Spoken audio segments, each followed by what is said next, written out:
Our next presentation is by Lorraine Berkett. Lorraine is the coordinator of the OrganicA Project at the Department of Plant and Soil Sciences, the University of Vermont, where she has been the state IPM coordinator as an outreach extension educator and a classroom educator for 27 years, and where she also has served as department chair. She recently retired from her paying job, I guess, and from her professor job, but continues to work in IPM consulting and outreach and enjoys various programs in extension research on apples and wine grapes. She has continued to cooperate on the OrganicA Project with a farmer, Stephen Meyerhans, an orchardist from Manchester, Maine. Steve and his wife, Marilyn, run a thriving, diversified farm of more than 100 acres of tree fruits, including 15 acres of organic, several acres of mixed organic vegetables. They market everything that they produce within inside of the state of Maine, both through retail and wholesale channels, and they continue to appreciate the work that's required for growing good food for good people. So, Lorraine and Stephen. Well, thank you very much. It's a pleasure to be here this morning. I'm going to go real fast because and stick to my notes because I want to give Steve as much time as possible. We only have 20 minutes. What I will try to cover as best I can what was asked of me to cover in 15 minutes, and then hand the pony over to Steve Meyerhans, who will tell you about his organic orchard, the challenges he faces, and his perspective about the project. The OrganicA Project is supported by a major grant from the USDA Organic Research and Extension Initiative. Actually, we've been fortunate to have two USDA organic grants. The project's official title is Using New Alternatives to Enhance Adoption of Organic Apple Production, Integrating Research and Extension. That's a mouthful.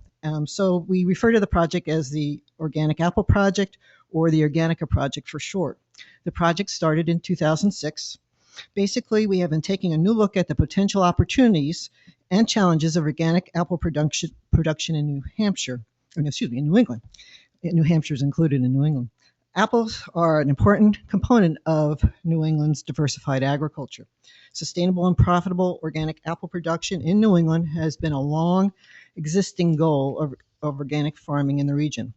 Although there is a significant interest in organic apple production, there are very few certified apple orchards, organic orchards. As compared to national averages, the region remains deficient in terms of numbers of certified organic apple acreage. This is in part because of the disease challenges associated with Macintosh, or the traditional cultivar that's been grown in the region, and other arthropod and horticultural challenges. However, recent changes in consumer preferences for newer cultivars have led to the planting of different apple cultivars, which may offer new opportunities for organic apple production in the region.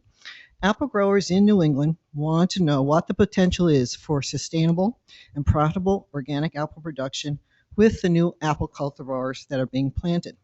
Thus, the basic rationale for the project was to determine the opportunities for organic apple production in orchards that are incorporating new or different apple cultivars and examining these opportunities within the two major production systems growers are using to switch to new or different cultivars. That is a new orchard with young trees purchased from a nursery, or top grafting an established old orchard with new cultivars. Stakeholders have been an intricate part of the development of the project goals and objectives and have guided it throughout its implementation. The project was developed with input from growers from the region. We asked, which cultivars are you planting? Which do you think will be important for the future of the industry in the region? And from that list, the cultivars Honeycrisp, Ginger Gold, McCowan, Liberty, and Zestar were selected. These are the cultivars we are studying in the two orchard systems. This picture, just as an aside, has organically certified Zestar apples, which were harvested from the project last year. Before I get into the project details, I would like to acknowledge the members of the OrganicA team. Members of the team include faculty and staff at the Universities of Vermont, Maine, and Arkansas. The individuals listed here represent the disciplines of pomology, plant pathology, entomology, soil health management, ag economics, and organic farming.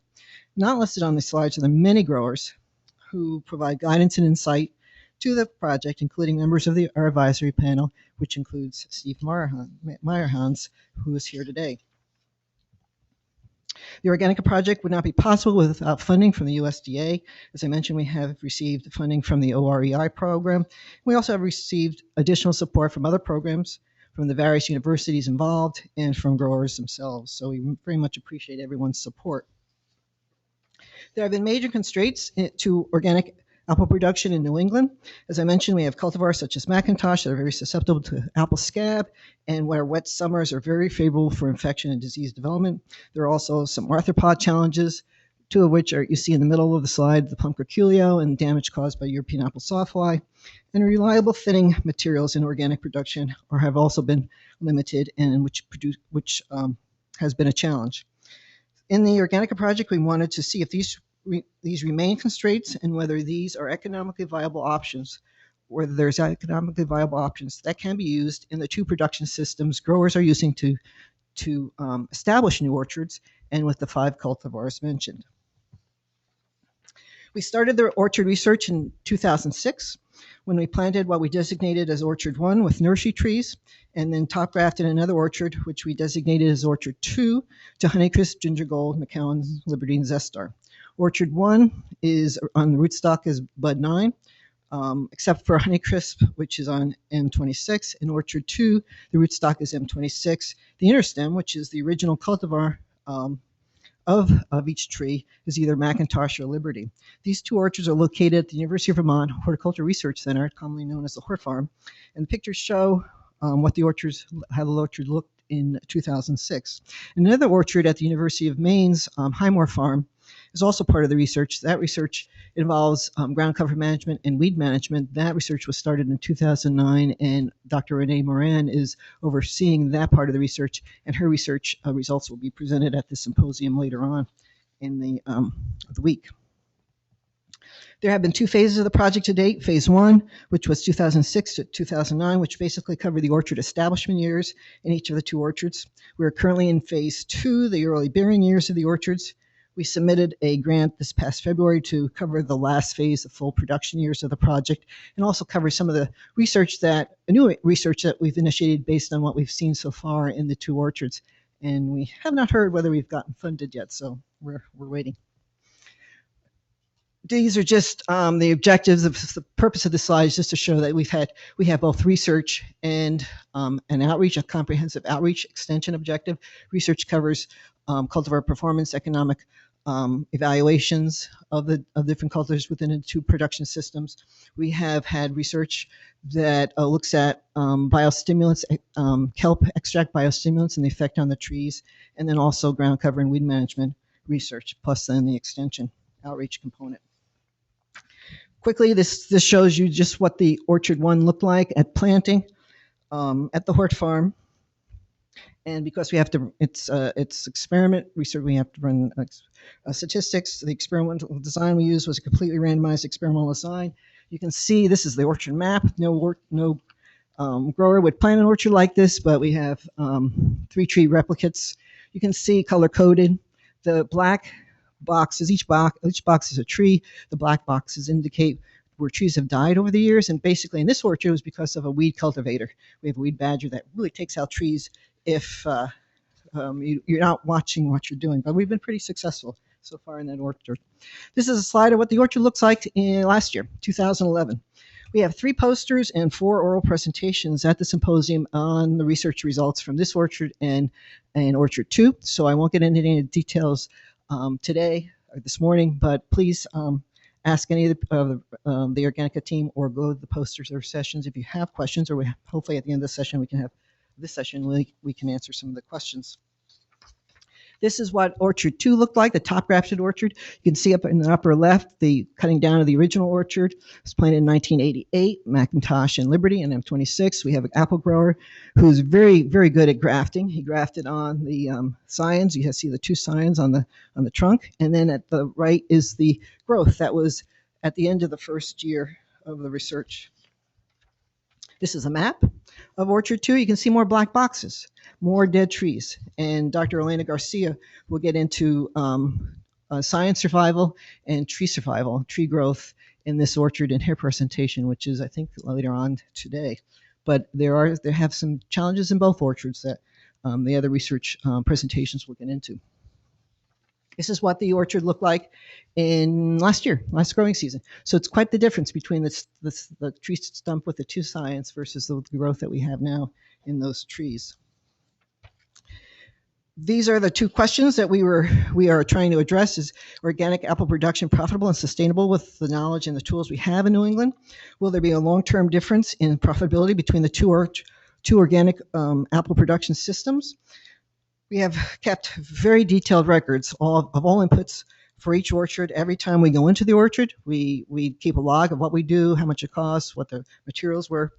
And Dr. Robert Parsons will be giving a presentation at the symposium on some of the economic analyses of the profitability of these orchards to date. We collect an enormous amount of data each year in the general areas listed on this slide. Again, it's a major effort.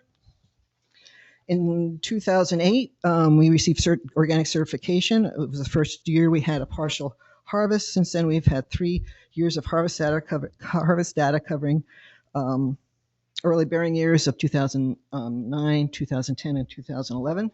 These are just some pictures of our people that work on the project, collecting harvest data, doing other horticultural data collection. We have been practicing organic IPM in the 2 orchards. We monitor insect and mite population to determine if thresholds have been reached. We have conducted cultural practices in both orchards to reduce the potential overwintering inoculum. We've conducted other practices, recommended practice, proper pruning, training, sanitation, proper nutrition, proper irrigation, all of which can impact and influence disease in insects. We have used computer models and incorporate weather data to track development of virus insects and to determine infection periods for apple scab and fire blight. And when intervention is warranted, we have used accepted organically approved fungicides and insecticides.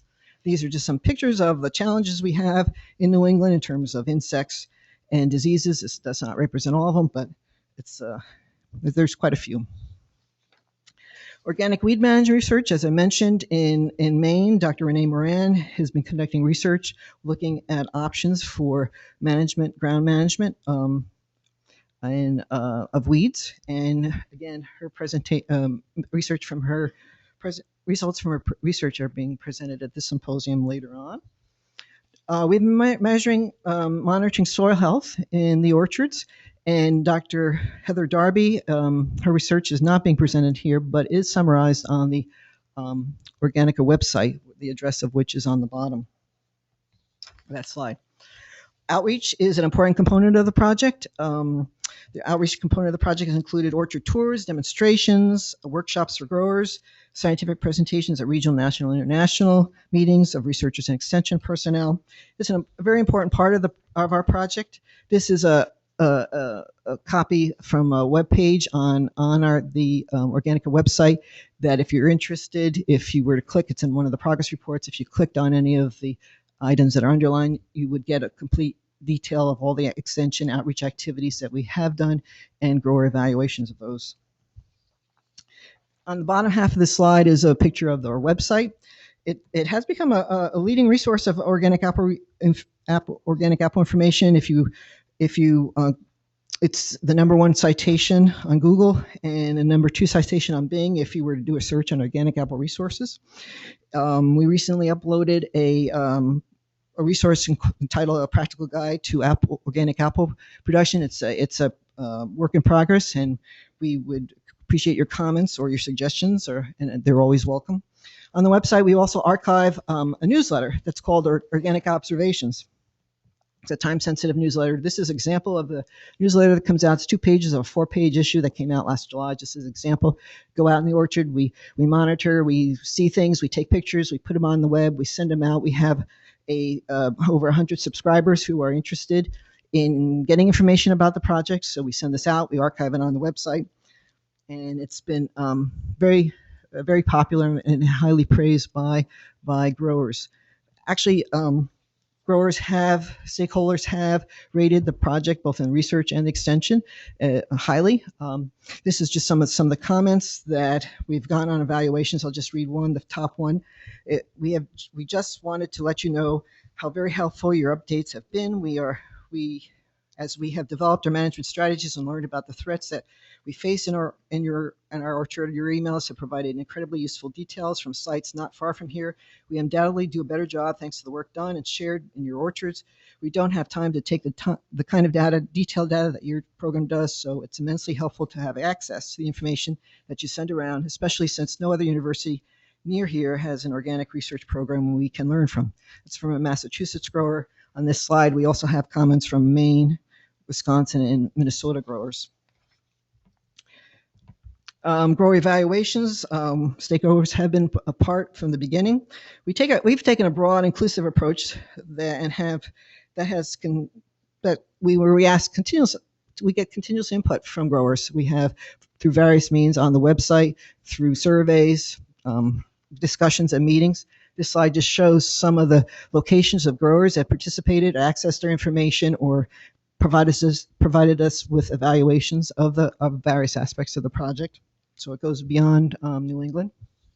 And again, don't want to spend much time, but if you're interested in the impacts, we've done various on our progress reports. We had various summaries. This is just a page out of our 2009 from the first phase. 2 questions, again, highly rated, both in terms of grower opinion of the importance of the research and extension and whether we're meeting our objectives. More recent progress report, 2012 progress report. We have more updated evaluations that are, again, up on the web if you would like to read them.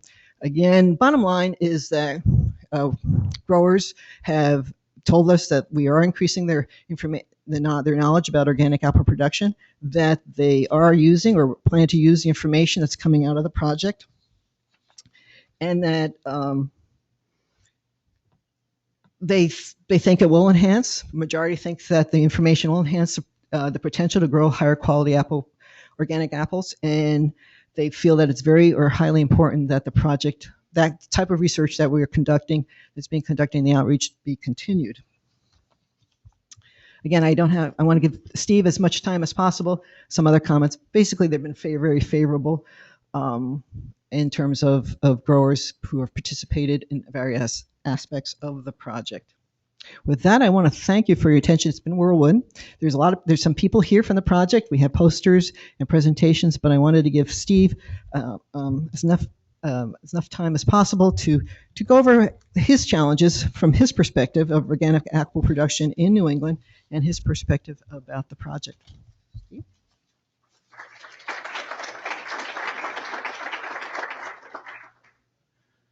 Good morning. I'm thrilled and honored to be with this distinguished group. I applaud you all for the vitally important work that you're doing as we continue to revolutionize agriculture in the world. I thought I'd do a short little time travel to show what got us here, where we are today, and maybe where we'll be going. Many of the giants of the early environmental movement came from the state of Maine, maybe starting even with Henry David Thoreau, who trudged through the great North Woods and wrote poetically about the value of wilderness, and then jumping up a couple hundred years, Rachel Carson with her landmark book, Silent Spring, Edmund Muskie, who was born in a polluted mill town in northern Maine, and was the father of the Clean Air Act and the Clean Water Act and the beloved EPA, the Environmental Protection Agency. And Helen and Scott Nearing, those bloody communists who were the guru of the early Back to the Land movement. These folks all inspired us, and we left college after many scholarly years of studying, and borrowed every penny and bought a tired old apple farm in central Maine. It's in the foothills of Maine. We Shortly thereafter, we thought we would try growing some organic acres. And of course, this was a time when in the supermarkets there were no choices. There were no organic or certified organic entities. And we learned very quickly that this was not a viable working proposition. We really didn't have the tools at the time to effectively grow organically. So we abandoned that project and continued on growing integrated pest management grown apples and low spray as much as we could. And we went on this way, and around the turn of the century, that is the 20th century to the 21st, we picked up another farm, and this enabled us to, this was an abandoned farm, abandoned orchard. So now we run two farms, they're 30 minutes apart, and we took a 12-acre piece of this farm and certified it organic. We certified with the Maine Organic Farmers and Gardeners Association, which was the first organic certifying body in the country after the Rodale Institute. And let me move a slide up here. You can see, this is our website, lakesideorchards.com.